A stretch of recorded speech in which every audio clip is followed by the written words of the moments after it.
High friends, welcome to auto enjoy.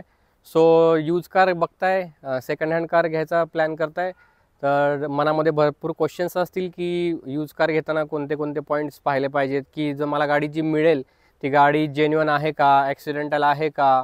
तर हे सगळे जे प्रश्न आहेत तुमच्या मनामध्ये ते आज आपण सॉल्व करणार आहोत. तर यूज कार घेताना कोणते मेजर 3 ते 4 पॉईंट तुम्हाला पाहिजेत ते आज मी तुम्हाला एक्सप्लेन करून दाखवेन. जसं की डिस्कस केलं की कोणते 3 ते 4 पॅरामीटर आहेत जे आपल्याला पाहायला पाहिजे. त्याच्यातला सगळ्यात पहिला आणि इम्पॉर्टंट पॅरामीटर म्हणजे ग्लास. सो गाडीच्या ग्लासवरून आपल्याला समजते की मॅन्युफॅक्चरिंग इयर काय आहे गाडीचं, आणि ती गाडी ॲक्सिडेंटल आहे किंवा नाही हे आपण गाडीच्या काचेवरून सुद्धा ओळखू शकतो. ते कसं ओळखू शकतो ते तुम्हाला दाखवून देतो. जसं की मित्रांनो, इथे आपण पाहू शकतो की बरेच सारे पॅरामीटर्स इथे लिहिलेले आहेत काचेवरती. आपल्याला त्यातला जो इम्पॉर्टंट पॅरामीटर पाहायचा आहे तो म्हणजे हे लास्टचे 2 words, that is CB. CB means हे पॅरामीटर्स गाडीचं मॅन्युफॅक्चरिंग इयर काय आहे ते सांगतात, किंवा गाडीची काच केव्हा बसवलेली आहे ते आपल्याला या पॅरामीटर्सवरून समजतं. ते पॅरामीटर्स कसे आहेत तर ए पासून J पर्यंत हे पॅरामीटर असतात. A is equal to 0 and then so on. B is equal to 1, C is equal to 2. So असे हे पॅरामीटर्स आपण नॉमेनक्लेचर वाईज त्याला ओळखू शकतो. मित्रांनो, गाडी ॲक्सिडेंटल आहे किंवा नाही हे ओळखायचं असेल तर इथे जे लिहिलेले वर्ड्स आहेत CB, हे सेम पूर्ण जेवढ्या गाडीला काचा आहेत तेवढ्या पूर्ण काचांवरती तुम्हाला हेच सिमिलर काइंड ऑफ वर्ड्स लिहिलेले असले पाहिजेत, तर ती गाडी ॲक्सिडेंटल नाही आहे. जसं की आपण इथं पाहू शकतो CB म्हणजे ही 2021, C is equal to 2, B is equal to 1.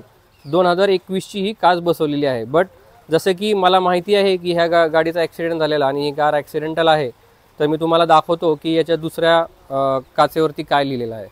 जसं की आपण पहिली काच पाहू शकतो, तर इथे CC लिहिलेलं आहे. तर CC मीन्स 2022. त्याच्या मागची काच आपण पाहू शकतो, त्याच्या मागच्या काचेवरती CB आहे, मीन्स 2021. तसंच आपण रिअर जी ग्लास आहे गाडीची त्याच्यावरती पाहायला गेलो तर CC 2022. सेम आपण पाहायला गेलो राईट साईडमध्ये जर पाहिलं तर CB, इथे आपल्याला CB दिसते, इथे आहे CC 2022. आणि मित्रांनो, ही जी फ्रंट काच आहे साईड डोअरची, तर तिथे आपण पाहायला गेलं तर इथे CC आहे म्हणजे 2022. सो मेजॉरिटी ऑफ द ग्लासेसवरती CC आहे. सो ज्या पण ग्लासेसला CB लिहिलेला आहे त्या ग्लासेस रिप्लेस्ड आहेत, चेंज करून घेतलेल्या आहेत, म्हणजेच गाडी ॲक्सिडेंटल आहे. तर मित्रांनो, आपण आता पाहिलं की ग्लासवरून कशी आपण चेक करू शकतो की गाडी ॲक्सिडेंटल आहे की नाही. तसंच सेकंड पॉईंट जर आता आपण पाहायला गेलो तर आपण गाडीचे जे पिलर्स असतात त्या पिलर्स पाहून आपण ठरवू शकतो किंवा आपल्याला समजते की गाडी ॲक्सिडेंटल आहे की नाही. तेच आता मी तुम्हाला दाखवून देतो. तुम्हाला सर्वात पहिल्यांदा काय करायचं असेल तर ही गाडीची जी रबर बीडिंग असते ना, हे रबर तुम्हाला खाली खेचून पाहायचं आहे. सो तुम्हाला मित्रांनो इथे दिसत असतील, इथे हे जे डॉट्स दिसत असतील, हे जे डॉट्स आहेत ते रोबोटिक डॉट्स आहेत. ह्याला रोबोटिक डॉट्स म्हणतात. ते कंपनीमधून पूर्ण फिट होऊन आलेलं असतं. ज्या गाड्या ॲक्सिडेंटल असतात तिथे तुम्हाला हे रोबोटिक डॉट्स दिसणार नाहीत, तुम्हाला हे पूर्णपणे प्लेन दिसेल. अशा प्रकारे तुम्ही गाडीचे पिलर पाहून चेक करू शकता की गाडी ॲक्सिडेंटल आहे की नाही. तर मित्रांनो, हे जे तुम्हाला डॉट्स मी बोलत होतो तर अशा पद्धतीने तुम्ही चेक करू शकता. हा क्लोज लुक आहे डॉट्सचा. हे जे डॉट्स आहेत हे ॲक्सिडेंटल गाडीमध्ये तुम्हाला भेटणार नाहीत, तुम्हाला हे पूर्णपणे प्लेन मिळेल. हे पूर्ण कंपनीमधूनच मॅन्युफॅक्चर होऊन येतं, त्यावेळेसच हे डॉट्स प्रोड्यूस होतात, अदरवाईज होत नाहीत. ॲक्सिडेंटल गाड्यांमध्ये तुम्हाला हे डॉट्स मिळणार नाहीत. अशा प्रकारे तुम्ही गाडी चेक करू शकता. तसंच मित्रांनो, तिसरा पॉईंट जर आपण पाहायला गेलं तर आपल्याला डिक्कीमध्ये पण पाहून समजतं की गाडी ॲक्सिडेंटल आहे की नाही. इथे तुम्ही पाहू शकता ही जी बिडिंग आहे, रबरची बिडिंग, जसं तुम्हाला मी दाखवलं की फ्रंट जो डोअर होता तिथे तुम्हाला मी रोबोटिक डॉट दाखवलेले आहे, तसेच सेम रोबोटिक डॉट्स तुम्हाला इथे पण पाहायला मिळतील. इथे तुम्हाला रोबोटिक डॉट्स आहेत म्हणजे ही गाडी ॲक्सिडेंटल नाही आहे. तशाच पद्धतीने जर पाहायला गेलं तर तुम्ही डिक्की ओपन करायची आणि जिथे स्टेपनी आपली लावलेली असती तिथे तुम्हाला पूर्णपणे हे जे आहे हे तुम्हाला पूर्ण सिलेंट दिसेल. हे जे सिलेंट आहे ते कंपनीकडून मित्रांनो लावून आलेलं असतं.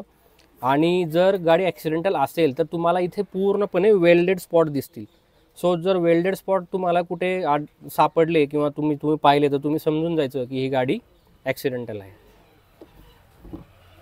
तर मित्रांनो, आता आपण डिक्कीबद्दल पाहिलं. आता डिक्कीनंतर आपण बोनेट ओपन केलं आहे. बोनेट म्हणजे main important part, heart of the car आपण त्याला म्हणू शकतो. तर इथे पण आपल्याला सेम तोच जो फॉर्म्युला आहे जो मागे आपण पाहिला आहे ते चेक करायचं आहे की इथे हे जे दोन्ही साईड जे आहे त्या दोन्ही साईडला तुम्हाला पूर्णपणे चेक करायचं आहे की हे पूर्ण कंपनीचं सीलंट आहे का नाही आहे. ह्या साईडला प्लस बॅटरी साईडला पण तुम्हाला पूर्णपणे चेक करायचे की इथे सीलंट आहे की नाही आहे, की यूज केलेला आहे का नाही आहे. जर इथे जर वेल्डिंग केलेलं असेल मित्रांनो, ह्या पार्ट्सला वेल्डिंग केलेलं असेल तर समजून जायचं मित्रांनो की ही गाडी पूर्णपणे ॲक्सिडेंटल आहे आणि अशा प्रकारची गाडी घेणे तुम्ही टाळलं पाहिजे. तर मित्रांनो, आपण अशा पद्धतीने पूर्ण 4 पॅरामीटर्स पाहिलेले आहेत ज्याच्यावरून आपण ओळखू शकतो की यूज कार ॲक्सिडेंटल आहे की नाही. आय होप सो की तुम्हाला ही पूर्ण माहिती समजली आहे आणि तुम्हाला आवडेल. आणि अशाच पद्धतीने जर तुम्हाला इन्फॉर्मेटिव्ह व्हिडिओज कार रिलेटेड काही पाहिजे असतील तर प्लीज माझ्या चॅनलला लाईक, सबस्क्राईब आणि शेअर करा.